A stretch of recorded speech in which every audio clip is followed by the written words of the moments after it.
Muchas gracias. Bien, vamos a dar inicio a la clase de patología quirúrgica del colon del adulto. Muy bien.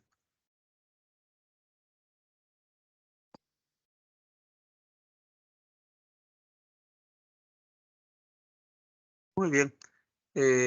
Un recuerdo de lo que es la anatomía quirúrgica muy brevemente, lo que es su fisiología, las enfermedades inflamatorias más frecuentes o más conocidas desde el punto de vista quirúrgico, la colitis ulcerosa, la mediana, la enfermedad de Crohn, lo que son los divertículos del colon y el llamado megacolon adquirido con su característica del bulbo de sigmoides.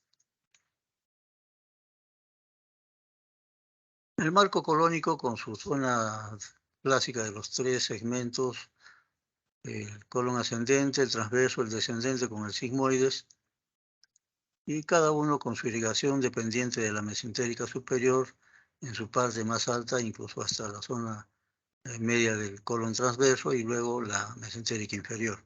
De igual manera, los vasos mesentéricos venosos que siguen el trayecto paralelo casi a lo que significa las arterias. Y también la inervación que va a depender básicamente del sistema simpático y el parasimpático básicamente. Desde el punto de vista anatómico también podemos hacer una diferencia de lo que es el colon ascendente, el transverso, el descendente y el sigmoides, con su característica dentro de lo que significa la endoscopía en cada uno de los segmentos. Cuando hacemos una endoscopía, pues generalmente podemos encontrar estas características ya más o menos conocidas por los colegas gastroenterólogos. Dentro de lo que es la fisiología, básicamente va a depender de dos tipos de contracciones. Una contracción inicial que se hace segmentaria, luego la contracción propiamente, que es la evacuatoria, que es un movimiento propulsivo, con el reflejo defecatorio, el cual hace expulsar las heces en el momento de la eliminación de las mismas, ¿no? Y básicamente la otra función que tiene pues, el colon es absorber algunos elementos en relación a los elementos, el agua más otros compuestos, y cada vez a medida que se va alejando, que va descendiendo, se hacen más sólidas las heces, ¿no? Con su característica de consistencia pastosa que es la normal. Se dice que la posición de nuestros retretes convencionales es una posición antinatural, en la cual no se produciría una relajación de los esfínteres, y más bien esta posición en cuclillas es una posición relajada y natural que permitiría una mejor evacuación, ¿no? Un movimiento en pinza, que es la primera, y la segunda que básicamente los músculos tuborectales se relajan y esta propiedad de enderezar el resto hace mucho más fácil la eliminación de las heces. Eso en el momento ya de la defecación propiamente dicha. Entre las enfermedades, habíamos dicho, inflamatorias del colon, vamos a tener a dos hasta tres, ¿no? Tipos. La colitis ulcerosa, que es la primera de ellas que hemos descrito, que es una enfermedad inflamatoria básicamente de la mucosa y que compromete al resto del colon, ¿no? Se inicia en la zona rectal y se hace ascendente y muchas veces simétrica.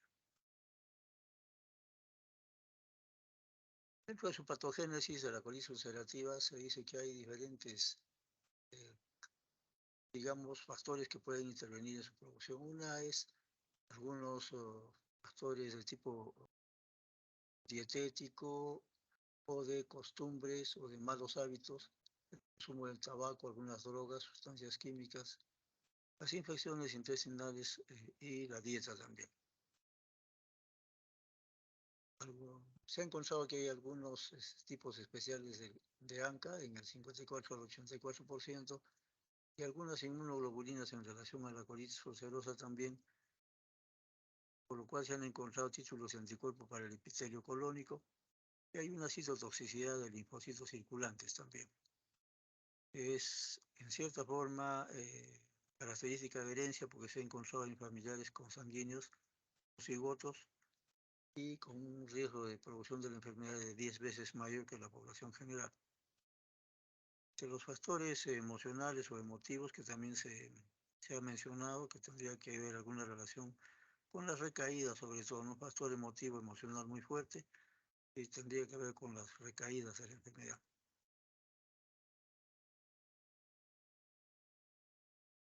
La ulceración de la mucosa en forma total o en forma parcial, que es la característica de esta enfermedad, los periodos de remisión y exacerbación que ocasionalmente se pueden presentar, eh, al final el colon va a tomar una característica de un tubo rígido desde el punto de vista anatómico y que se va a verificar con la radiografía.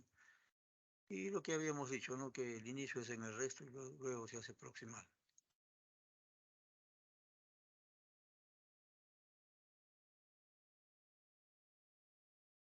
Desde el punto de vista epidemiológico, más afecta a sujetos de raza blanca, a personas de sexo femenino y que están sometidos con cierta frecuencia de estrés.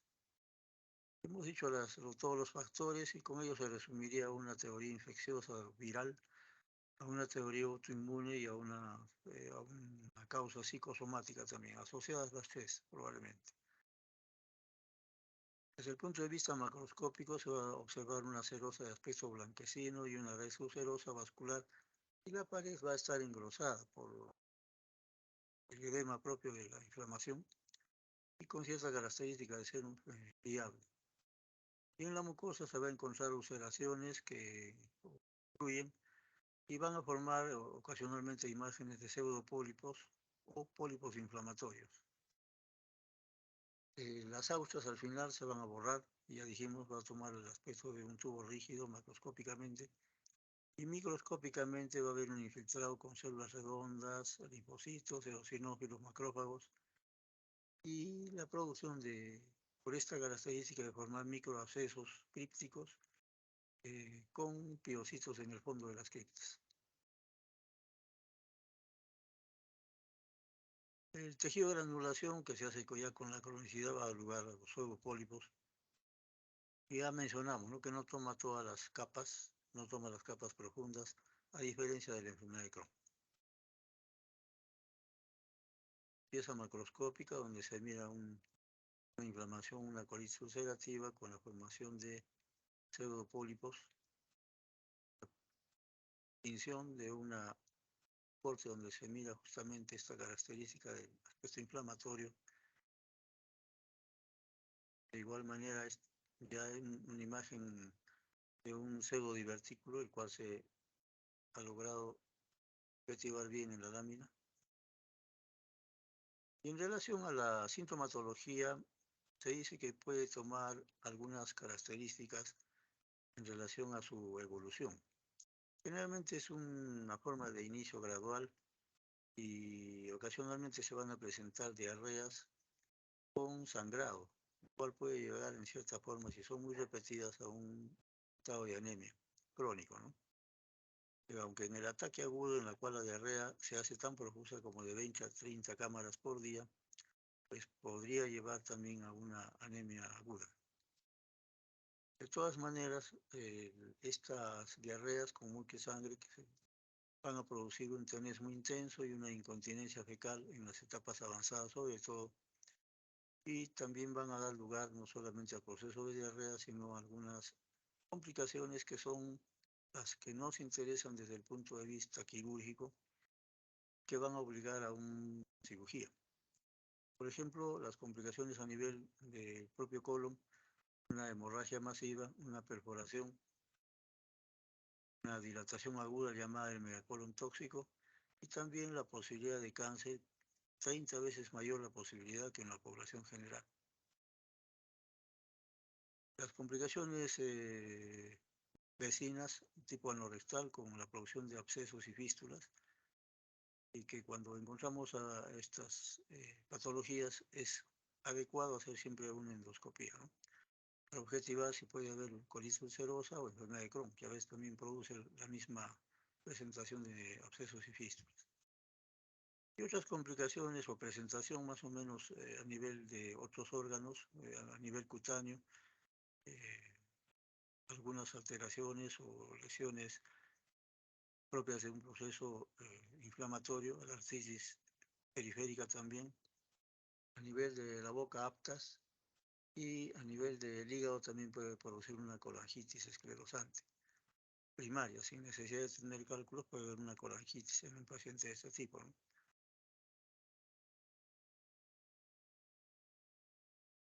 Más o menos en frecuencia, dentro de las complicaciones colónicas, una hemorragia masiva se presenta en el 1% de los pacientes, perforación hasta en el 3%, mea colon tóxico 8% y abscesos fístulas en el 15% de los pacientes. Es frecuente esta complicación. Las complicaciones cutáneas en frecuencia también más o menos 18% con forma de exantema, urticaria, ampollas, artritis hasta en el 11%, tibitis, iritis en el 3%, aptas 15%, la hepatitis extérica felizmente no tan frecuente 2%, y trombosis venosa profunda que también se puede producir en el 4%. Esto se debería a un problema de hipercoagulabilidad propia de esta patología también. En su curso pueden haber tres formas de curso más o menos ya definidas. Una forma aguda, que es la que se presenta con tantas cámaras por día, que es una forma aguda, fulminante, que puede llevar pues a un proceso de hidratación marcado, también a un proceso de anemia. Sin embargo, esta no es muy frecuente. La más frecuente es la forma crónica recidivante, que es en el 95% de los casos. Y la forma crónica continua, que también puede presentarse, ¿no? Es la que llevaría a una forma de anemia crónica. La presentación de pseudopólipos se da hasta en el 12% de los pacientes, una estenosis fibrosa en el 8%, ya dijimos el riesgo de cáncer, que puede presentarse como forma úlcero-vegetante o infiltrante y también la forma anaplásica. Pseudopólipo, una pieza operatoria, ¿no? La colitis ulcerativa sangrante en ese momento. El diagnóstico se hace siempre, se tiene patología del colon y colorectal anal, siempre es conveniente hacer un tacto rectal. Según el entender de los viejos maestros, decir, no, antes de meter la pata hay que meter el dedo para hacer un buen examen, que es parte del diagnóstico en muchas enfermedades. A los rayos X vamos a ver una enema varitado, tubo rígido básicamente, y en la endoscopía o rectosigmoidoscopía vamos a encontrar diversos grados de alteración, de proceso inflamatorio, de sangrado también, una forma leve, moderada o grave. La apariencia final del colon tubo rígido, básicamente no tiene ausas, que sería una colitis ulcerativa en una etapa tardía, ¿no?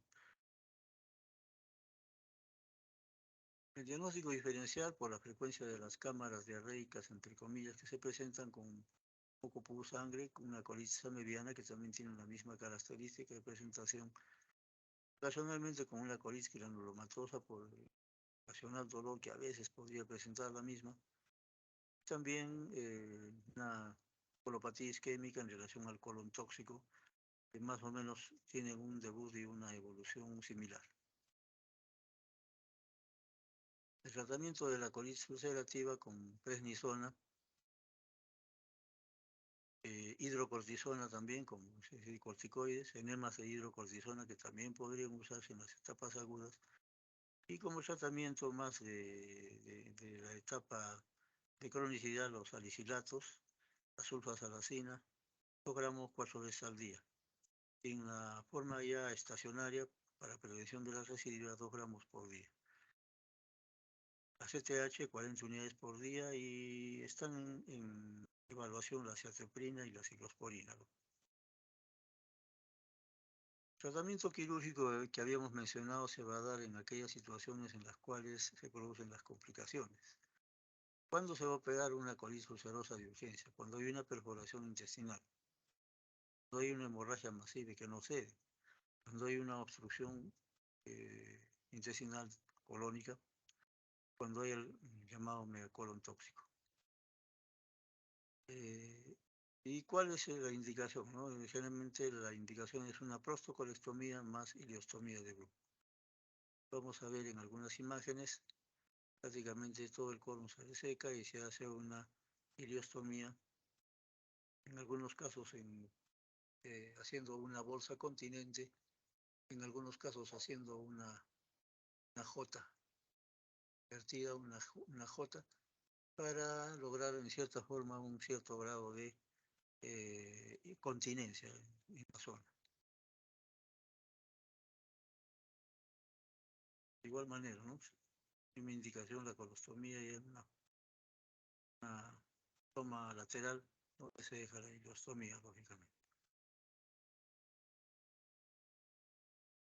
El tratamiento quirúrgico se hace en forma electiva, ya no de urgencia, cuando hay la forma crónica continua, cuando hay complicaciones extracolónicas y que se hacen muy severas, muy difíciles de manejar.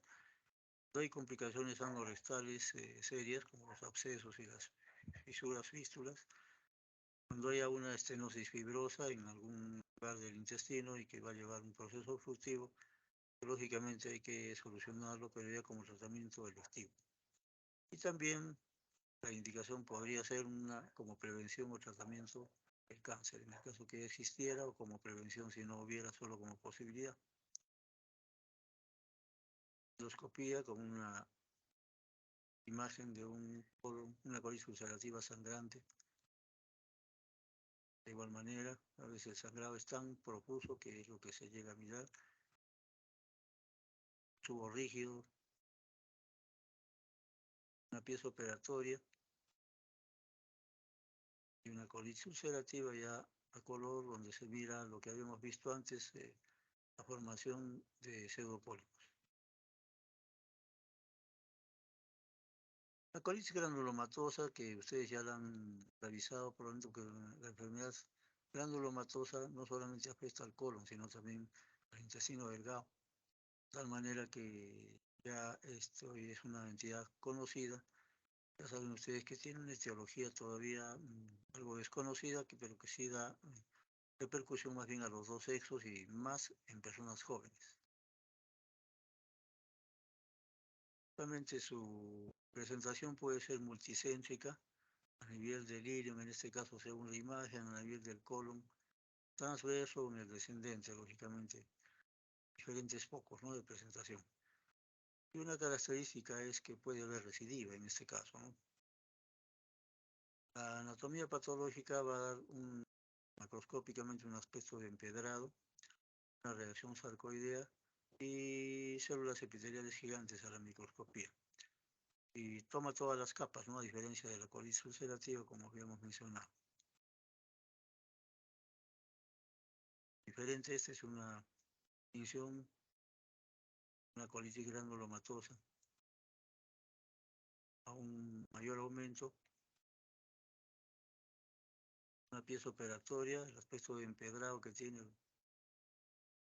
justamente una pieza operatoria del ilium distal y el colon a nivel del ciego, ¿no?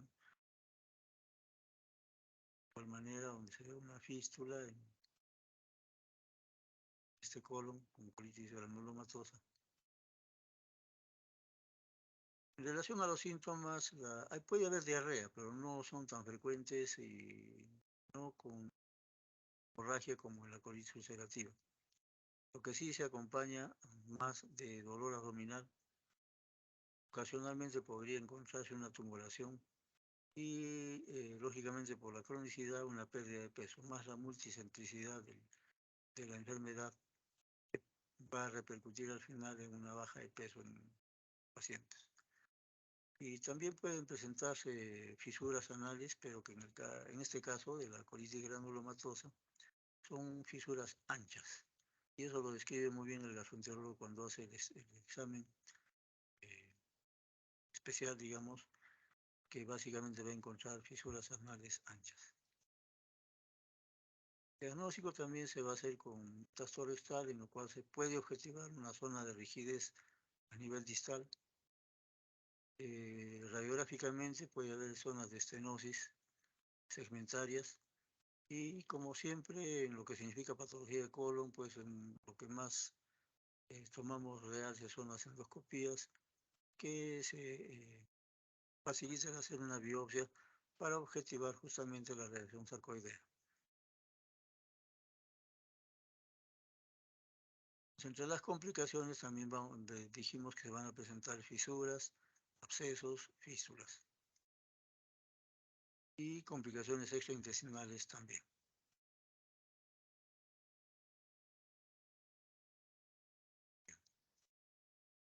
El tratamiento puede ser médico o quirúrgico cuando se presenta alguna complicación, y como habíamos mencionado, a pesar del tratamiento quirúrgico puede haber una recidiva del 80% en 15 años, pero en otras localizaciones, ¿no? Básicamente. Tratamiento médico que se utiliza en la fase aguda: corticoides, el 5-ASA y antibióticos. Y también inmunosupresores anti-TNF, factor de necrosis tumoral. En los periodos de remisión se puede utilizar el 5-ASA, ¿no? Una endoscopía en la cual se ve una colitis granulomatosa, la radiografía donde se ve zonas de estenosis.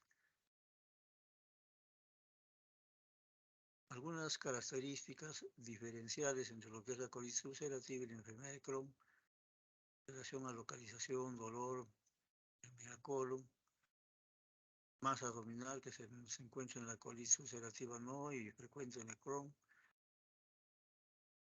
estenosis fibrosas raras en la colitis ulcerativa y frecuentes en la enfermedad de Crohn, por ejemplo, ¿no?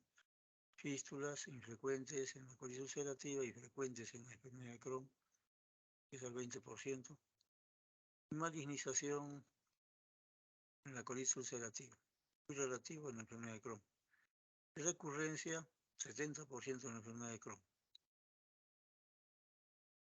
De igual manera, ¿no?, la presentación de características clínicas: sangrado constante en la colitis ulcerativa y en la de Crohn constante o rara. De igual manera, la diarrea, fiebre, infrecuente, casi no hay en la colitis ulcerativa, y en la enfermedad de Crohn sí. Lesiones perineales frecuentes en la enfermedad de Crohn. Y la forma de presentación fulminante que se presenta en la colitis ulcerativa, ¿no? En cambio, la enfermedad de Crohn es lenta, progresiva. Y el resultado de la cirugía, que sería curativa en la colitis ulcerativa, y por lo contrario, en la enfermedad de Crohn, a pesar de que se haga una cirugía, va a haber recidiva. Desde el punto de vista anatomopatológico, ya dijimos la reacción sarcoidea en la colitis granulomatosa de Crohn.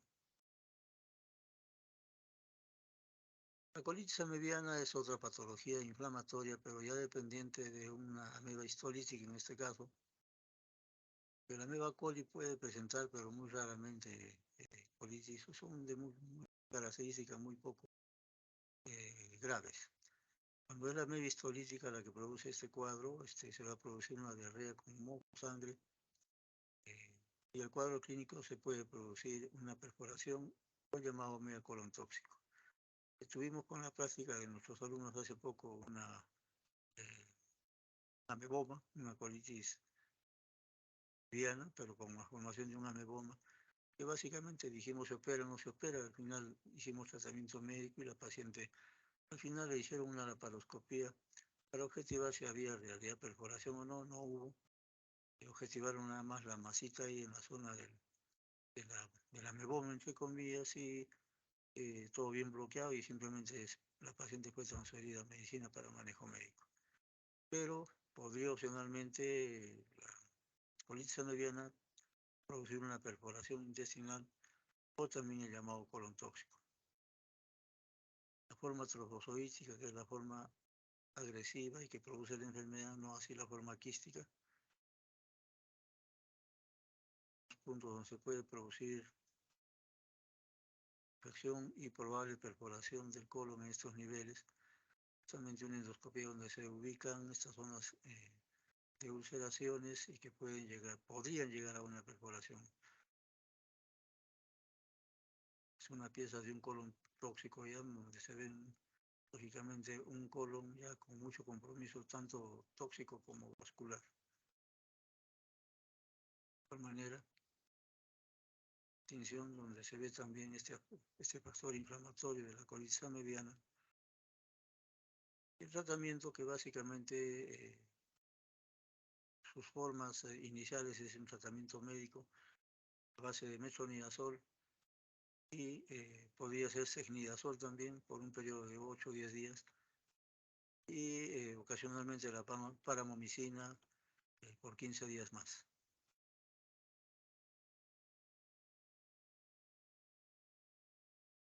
Bien, la enfermedad diverticular que ya la hemos visto en varios capítulos de lo que significa patología de colon y de otras enfermedades inflamatorias, lógicamente como patología inflamatoria del abdomen, se va a producir frecuentemente los divertículos a nivel del colon sigmoides con mayor frecuencia y ocasionalmente en el colon ascendente, transverso, ocasionalmente en todo el colon también, ¿no?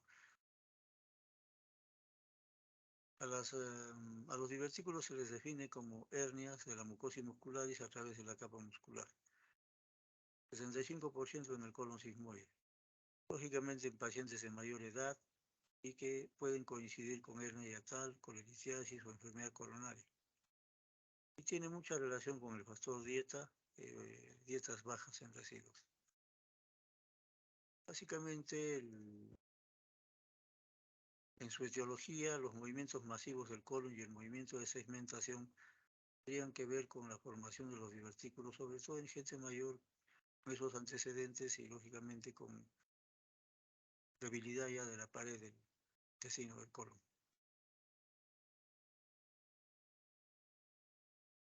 En relación a los divertículos, los congénitos son verdaderos, ¿no? Y los adquiridos son los falsos. En ellos tenemos que ver en relación al colon que hay una masa luminal con las contracciones que son los movimientos que van a producir una presión excesiva y lógicamente estas son las de herniación. También se miran los divertículos, en este caso, tanto en el colon ascendente como en el transverso, ¿no? Básicamente. El hecho de tener divertículos se llama diverticulosis, que no necesariamente están inflamados o teniendo alguna complicación como hemorragia, inflamación, y que están ahí y que en algún momento podrían complicarse. Por eso la persona que se le hace el diagnóstico de divertículos de colon tiene que tener un régimen dietético muy adecuado para evitar complicación. En este caso hay un divertículo con un sangradito, ¿no? Y me hace acordar mucho a un pacientito, un sacerdote que tuvimos como paciente que al final hizo una hemorragia digestiva baja y que al hacerle pues el estudio encontramos que fue un divertículo de colon sangrante. Pusimos en condiciones al paciente y luego hicimos una sismoidectomía, ¿no? Entre las complicaciones de los divertículos van a existir los procesos inflamatorios como las diverticulitis agudas, que van a ser un símil al proceso de apendicitis aguda, con dolor en la fosa ilíaca izquierda o cuadrante inferior izquierdo, y también la presencia de una masa palpable. En este caso sí, más bien, encontramos de inicio ya una masa palpable. ¿Por qué se produce? Por el proceso propio de la inflamación diverticular y la peridiverticulitis que se presenta agregada, igual que el plastón, aproximadamente. Puede haber también una hemorragia masiva, que se va a hacer por factor vascularización de los divertículos, que cuando hay un sangrado se tiene más sospecha de que sea en el colon derecho, pero no incluye de que no sea en el colon izquierdo, ¿no? Básicamente. En los casos que haya pues un sangrado masivo, tendremos que hacer una colectomía subtotal o una ilioproctostomía. También pasa a ser el manejo de los divertículos, los casos en los que se produce obstrucción por el mismo proceso inflamatorio o fístulas que también podrían presentarse, ¿no? En relación a la diverticulitis hay esta clasificación de Hinsche simplificada, estadio 1A, B, 2, 3 y 4, ¿no? De acuerdo a la producción de la inflamación. Engrosamiento de las paredes en el estadio 1A, el 1B ya con un absceso pericólico, mesocólico, y en el 2 un absceso pélvico, puede haber un absceso a distancia, en el 3 una peritonitis purulenta, ya con gas extramural, ascitis y probable engrosamiento peritoneal. En el 4, que es un proceso inflamatorio mayor, una peritonitis fecal generalizada. Lógicamente es un estado muy complicado. El diagnóstico con enema de Vario en los procesos en los cuales se sospeche de una diverticulosis, o si hay un fístula también que se podría evidenciar. Sismoidoscopía como proceso bajo y una colonoscopía o una angiografía selectiva que se podría hacer en caso de que se pueda producir una hemorragia. Bien, un divertículo, una imagen de una diverticulitis, una imagen ya endoscópica de divertículos. Y el tratamiento, que básicamente va a ser de tipo médico, sobre todo en la etapa prediverticular, manejo higiénico dietético, y cuando hay una diverticulitis o una peridiverticulitis, reposo gástrico como medida inicial, tratamiento antibiótico, antiinflamatorio, y observar al paciente, ¿no? Básicamente ingresa el paciente en un estado de observación constante. El tratamiento quirúrgico de los divertículos también se va a dar en ciertas situaciones, que es lo que a nosotros como cirujanos nos interesa, ¿no? Cuando se opera un divertículo, cuando se producen complicaciones como abscesos, fístulas o una diverticulitis o peridiverticulitis. Pero si está localizada, se observa. Si hay una complicación de acuerdo a la clasificación de Hinchey, ya se tendrá que actuar desde el punto de vista quirúrgico. Si hay una peritonitis, obstrucción o hemorragia, lógicamente también va a la cirugía. Básicamente, cuando hay complicación, lo que se hace en general es una colostomía con un drenaje extraperitoneal, o también una resección y colostomía. Bien.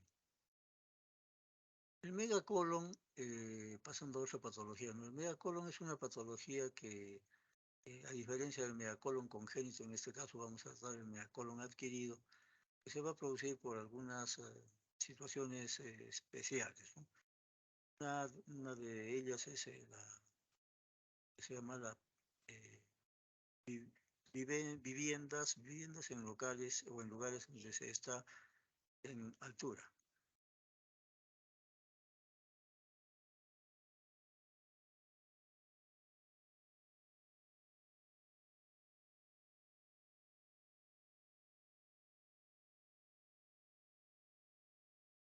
De tal manera que el megacolon va a abarcar distintas entidades clínico-patológicas. Va a estar siempre asociado a periodos de constipación, variable de acuerdo al número de días, ¿no?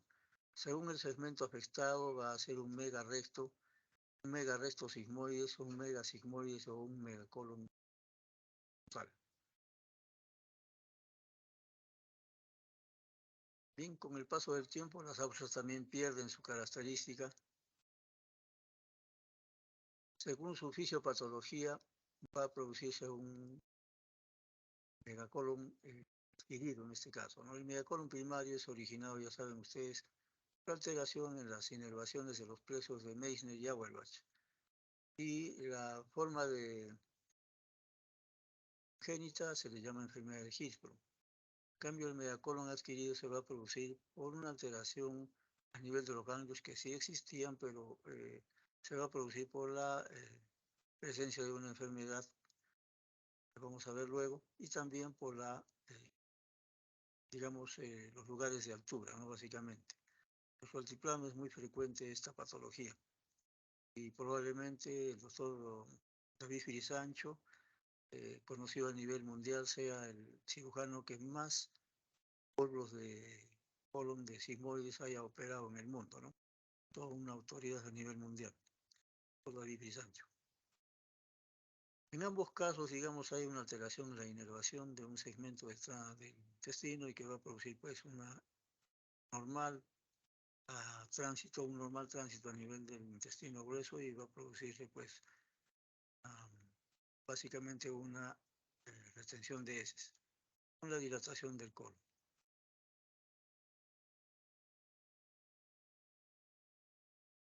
Cuando nos llega un paciente con obstrucción intestinal, uno de los tipos de abdomen agudo quirúrgico, en este caso obstructivo, se va a tener pues un vólvulo de sigmoides cuando da esta imagen, básicamente de lo que se llama la imagen de la llanta, ¿no? El pico de pato también lo llaman algunos, cuando hay una formación en la parte baja por la torsión del intestino. El Trypanosoma cruzi, producido por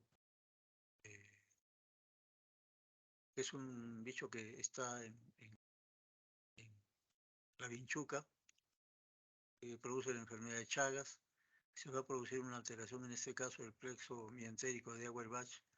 Se va a producir, pues, lógicamente, lo que habíamos dicho, estreñimiento, el crecimiento del intestino a manera de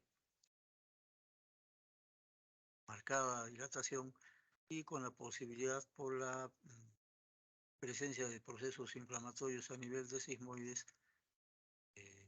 se va a producir la torsión de la misma, que es la forma más frecuente de vólvulo. Ocasionalmente también podría haber presencia de fecalomas.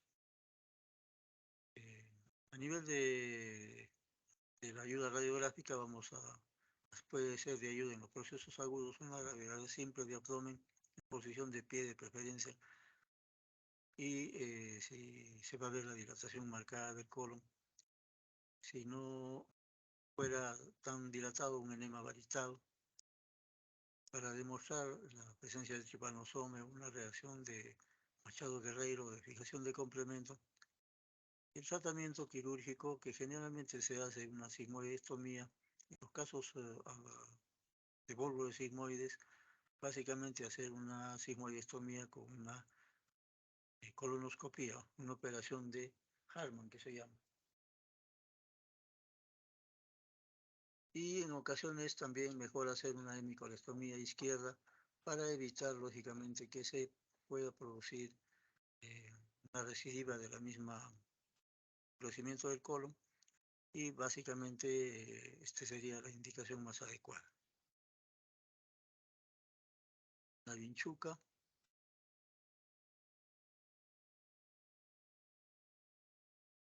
o chirimacha, como la que se conoce en promedio, es muy parecida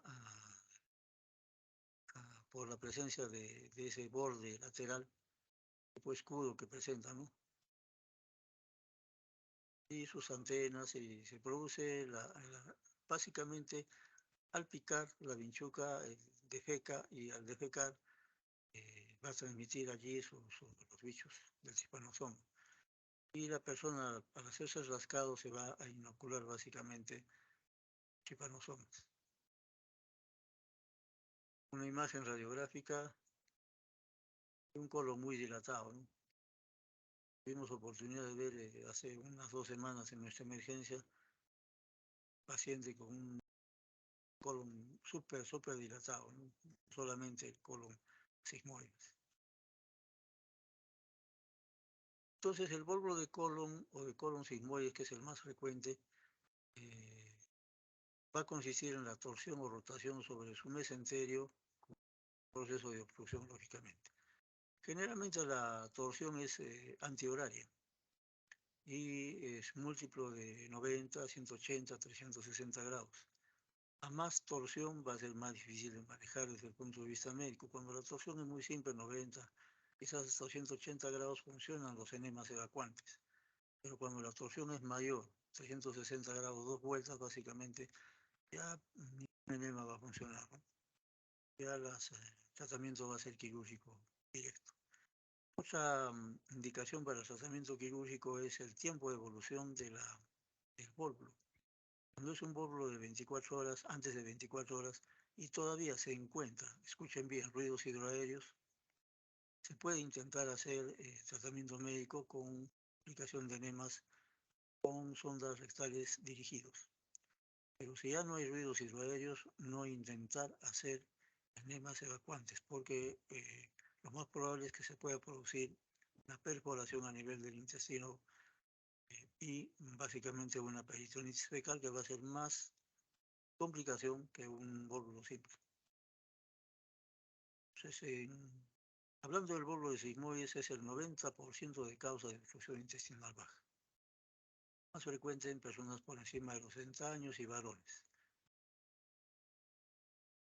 Entre los factores predisponentes aquí en nuestro medio, tenemos un sigmoide largo con un meso ancho que ha tenido procesos de inflamación mesosigmoiditis y en el caso del sigmoides, un dólico megasigmoides, pacientes con antecedentes de estreñimiento crónico, lugares de hábitat de compresión atmosférica baja como es nuestro altiplano, dietas bajas en proteínas y altas en residuos que también tienen que ver como factores predisponentes.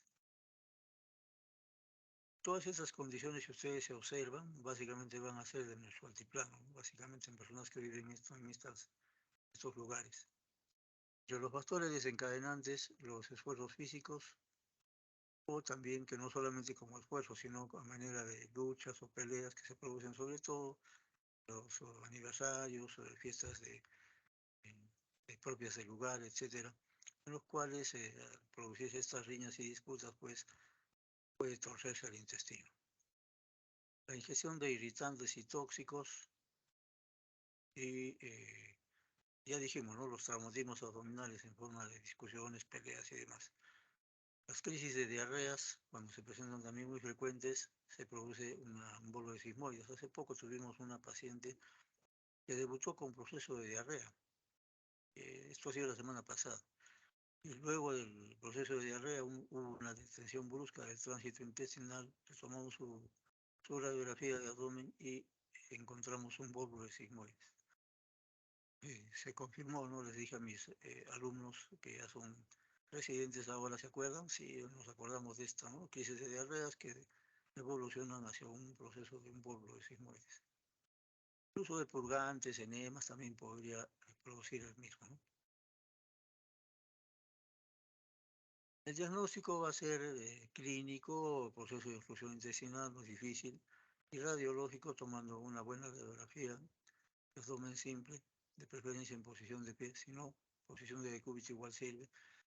Y el tratamiento va a ser médico, como habíamos dicho, enemas a presión o enemas dirigidos, sonda rectal dirigida y un sigmoidoscopio rígido también podría usarse. El sigmoidoscopio rígido lo preconizaron en la India y que básicamente el gastroenterólogo o el cirujano que aplicaba este pues tenía que entrar con un equipo, un EPP especial, ¿no? Dada la posibilidad de una solución brusca de la expulsión de las heces. Y el tratamiento quirúrgico que también habíamos dicho, hablando del bolo de sigmoides ya, una colostomía de Harman. David Sancho siempre decía que no se decía Harman, debía decirse Arman. Y después una resección y anastomosis. Esta puede ser en prima o puede ser haciendo primero una colostomía. Por eso le llaman algunos el tiempo 1 de Harman o de Arman y el tiempo 2 de la operación de Arman, que consistiría en la resección, en la anastomosis o en cierre de la colostomía. En un primer tiempo se haría la colostomía y en un segundo tiempo la anastomosis. Sin embargo, en una segunda serie que tuvo el doctor David Frisancho y algunas escuelas también preconizan hacer la resección y anastomosis en prima. Pero nosotros en nuestro servicio intentamos imitar este tipo de cirugías. Sin embargo, tuvimos algunos problemas con nuestros pacientes, generalmente con la fistulización y la falla en las anastomosis. Lógicamente, un intestino no preparado, con edema y demás, es más fácil que se aperture, ¿no? Que tenga esta complicación de una fístula. Entonces, casi es de protocolo en nuestro servicio de cirugía del Hospital Nacional CASE a hacer los dos tiempos de la cirugía operación de Hartmann. Una primera, resección del bulbo del sigmoide, del sigmoides propiamente, y haciendo una colostomía, y un segundo tiempo dejando un buen muñón distal, ¿no? Y un segundo tiempo una anastomosis término terminal o lateral con sutura mecánica o sutura lineal. Preferimos la sutura mecánica, ¿no? Porque es más fácil de realizar sutura mecánica con, lógicamente, que nos da mejores resultados, básicamente. Paciente que viene clásicamente por emergencia con una distensión abdominal marcada. En la radiografía se ve esta imagen en doble grano de café. Es una pieza operatoria en una cirugía y justamente la mano del cirujano le está dando vuelta al sigmoides que se ha torcido en sentido antihorario. De igual manera, a veces se ve la distensión superior, a nivel superior, y uno puede pensar que no es un bulbo de sigmoides, sin embargo, cuando se opera se encuentra que sí fue un bulbo de sigmoides. Primera posibilidad, ¿no? Esta imagen radiográfica, cuando ustedes vean esto, piensen en bulbo de sigmoides casi 69%. Masas delgadas también distendidas y el mismo colon también bastante distendido. Bien. Se dice que uno de los placeres de la vida es, lógicamente, eliminar estos torios, ¿no? Básicamente, orina y heces. Y en relación a ello, pues, la patología del colon tiene esa alternativa, ¿no? Muy bien, jóvenes, muchas gracias. ¿Alguna pregunta, por favor?